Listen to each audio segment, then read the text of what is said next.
Dari Batu Raja, Hendra, Trans TV 45 melaporkan.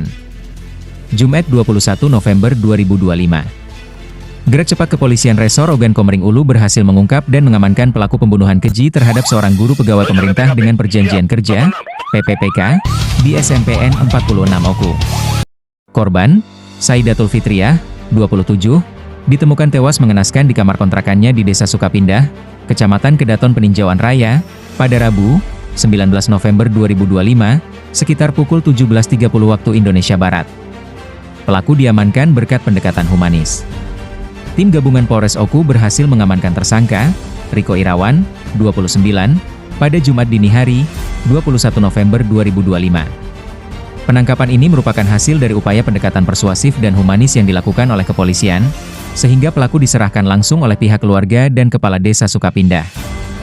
Kegiatan pengungkapan ini dipimpin langsung oleh Kapolres Oku, AKBP Endro Aribowo, SIK, MAP, didampingi Wakapolres Oku Kompol Riyadi Yuswanto, SH, MH, Kasat Reskrim Polres Oku Ibtu Irawan Adi Chandra, SH, MH, Kapolsek Peninjauan Ibtu Dedi Iskandar, SE dan jajaran lainnya.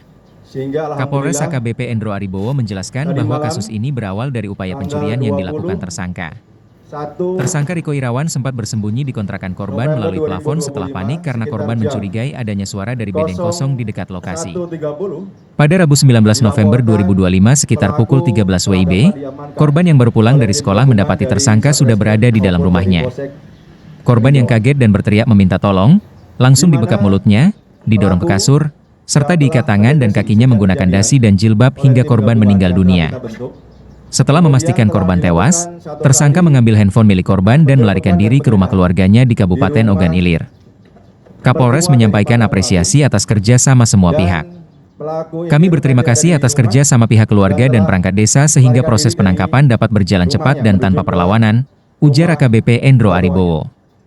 Polisi telah mengamankan sejumlah barang bukti, antara lain satu unit handphone Oppo warna silver milik korban, pakaian korban, hijab, kacu pramuka, sandal, dan sebilah pisau.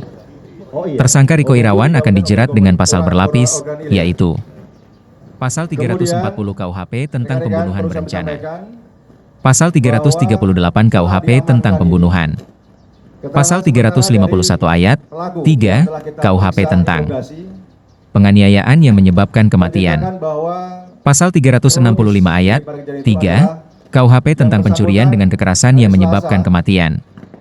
Tersangka menghadapi ancaman hukuman maksimal hukuman mati atau penjara seumur hidup. Kapolres Oku menegaskan komitmennya untuk menangani kasus ini secara profesional dan transparan. Kami akan memastikan proses penyidikan berjalan sesuai dengan hukum yang berlaku, dan pelaku akan mempertanggungjawabkan perbuatannya, tutupnya. Demikianlah laporan kami Hendra, Trans TV 45 dari Batu Raja melaporkan. Dari rumahnya akibat yang bersangkutan merasa tidak lagi nyaman berada di rumah istrinya.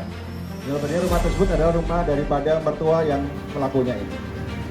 Rumah pelaku dengan TKP, rumah kos ini berjarak sekitar 400 meter, sehingga pada saat itu masih keterangan dari pelaku bahwa pelaku ini adalah merupakan penunggu rumah kontrakan sebelumnya, sehingga sangat memahami kondisi daripada rumah kontrakan yang menjadi TKP kejadian tersebut.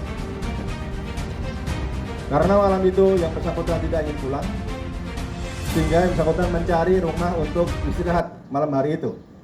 Sehingga karena yang bersangkutan pernah kerja sebagai menunggu rumah kontrakan, kemudian bisa masuk ke salah satu kamar di kontrakan tersebut, di mana kamar tersebut bersebelahan langsung dengan rumah yang jadi kejadian TKP, di rumah si korban. Pada malam itu yang bersangkutan tidur di lokasi kamar di sebelah rumah korban. Kemudian yang bersangkutan mengaku malam itu ada gangguan kesehatan sehingga batuk-batuk.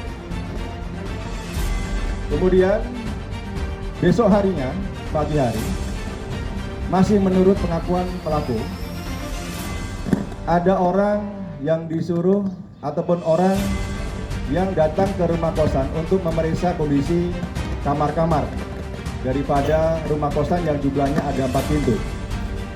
Di mana rumah kosan tersebut, jumlah 4 pintu tersebut hanya satu yang ditinggali, yaitu oleh korban.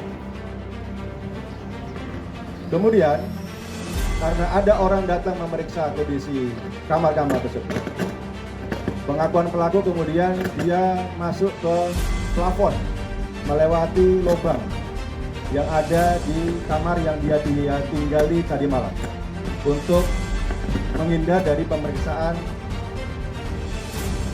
penunggu ataupun orang yang disuruh oleh yang punya rumah kosan untuk mengecek kondisi kamar-kamar tersebut. Tidak berapa lama, kemudian yang bersangkutan langsung turun pindah kamar di kamar korban pada sekira-kira pukul 7 pagi, di mana korban itu sudah berangkat ke sekolah untuk kegiatan belajar mengajar di tempat dia mengajar. Sehingga daripada itu, si pelaku telah dapat menghindari pemeriksaan daripada orang yang disuruh oleh pemilik kos, sehingga dia bertahan di rumah atau kamar yang merupakan kamar milik korban. Kemudian yang bersangkutan atau pelaku sebetulnya ingin keluar dari kamar tersebut, namun karena kondisi sudah siang hari, kemudian di depan maupun belakang rumah kosan tersebut itu kondisinya ramai, sehingga pelaku tidak dapat keluar daripada rumah kosan dimaksud atau rumah daripada korban.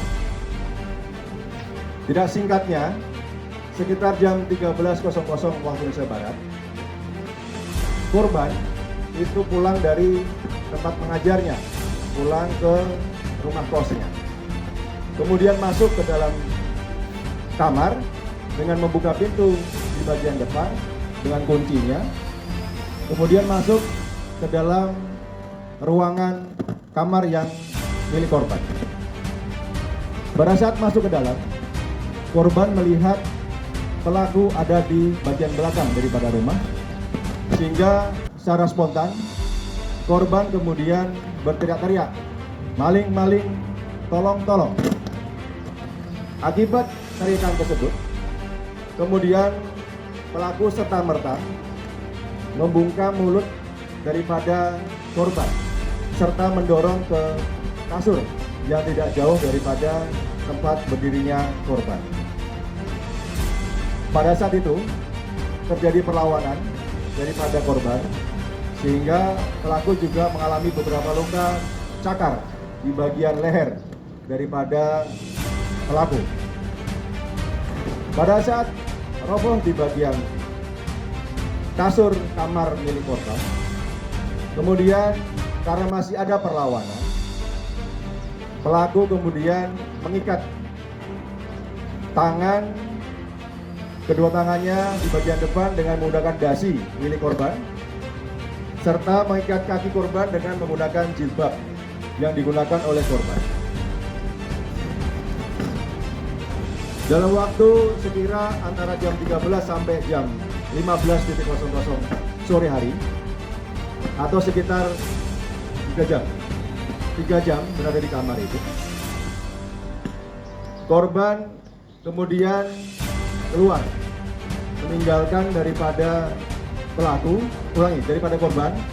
Pelaku tadi keluar meninggalkan korban yang dalam masih kondisi terikat mulutnya, terikat kakinya dan tangannya. Dari kamar daripada korban, pelaku telah mengambil satu buah handphone merek Oppo warna silver yang merupakan milik daripada korban, dan kemudian melarikan diri ke daerah Kabupaten Ogan Ilir. Rekan sekalian, yang bersampaikan bahwa korban adalah bernama Sayyidatul Fitriah binti Ahmadin, umur 27 tahun, pekerjaan adalah guru di SMP Negeri 46 Oku, dengan status adalah pegawai P3K. Alamat korban ada di Desa Raja Basa Baru, Kecamatan Mataram, Kabupaten Lampung Timur, Provinsi Lampung. Dan korban ini tinggal atau mengajar di Desa Sukapindah, itu baru kurang lebih 2 bulan sejak diangkat jadi guru P3K. Kemudian pelaku adalah bernama Ringo Irawan bin Rozatana, berumur 29 tahun, pekerjaan adalah petani atau penyadap getah, beralamat di Dusun 4, Desa Sukapindah, Kecamatan Kedaton, Peninjauan Raya, Kabupaten Oku.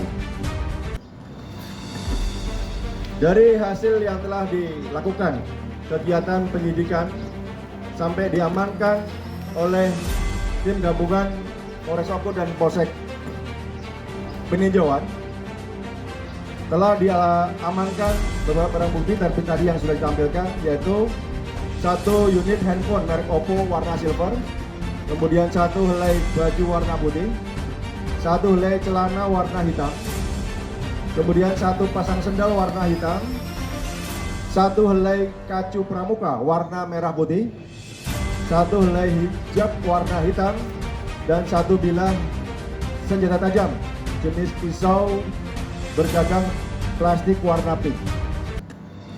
Rekan-rekan, kepada pelaku ini masih kita lakukan pendalaman atau pemeriksaan lebih lanjut, di mana kami sudah koordinasi dengan memerintahkan Kasat Narkoba untuk mengambil tes urin daripada pelaku, dan didapatkan hasil di mana pelaku telah mengonsumsi dari hasil pemeriksaan yaitu sabu atau positif amfetamin dan jenis ganja, yang setelah ditanyakan kepada pelaku baru digunakan sekitar 4 hari yang lalu sebelum kejadian.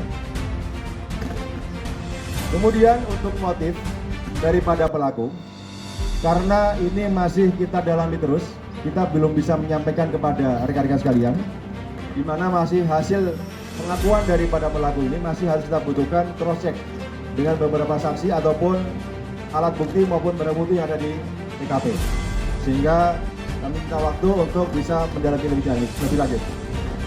Kemudian untuk pasal yang disangkakan kepada pelaku adalah pasal 340 KUHP pidana tentang pembunuhan berencana dengan ancaman hukuman yaitu mati ataupun 20 tahun.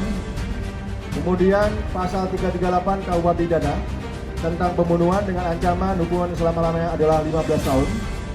Kemudian pasal 351 ayat 3 KUHP pidana tentang penganiayaan berat yang mengakibatkan korban meninggal dunia dengan ancaman hukuman selama-lamanya 7 tahun. Serta pasal 365 ayat 3 dengan ancaman 15 tahun. Mungkin itu rilis kami dari hasil kegiatan yang telah dihasilkan oleh tim gabungan Satreskrim Polres Oku dan Polsek Peninjauan untuk perkembangan lebih lanjut terkait dengan pemeriksaan saksi ataupun bukti yang ada di TKP.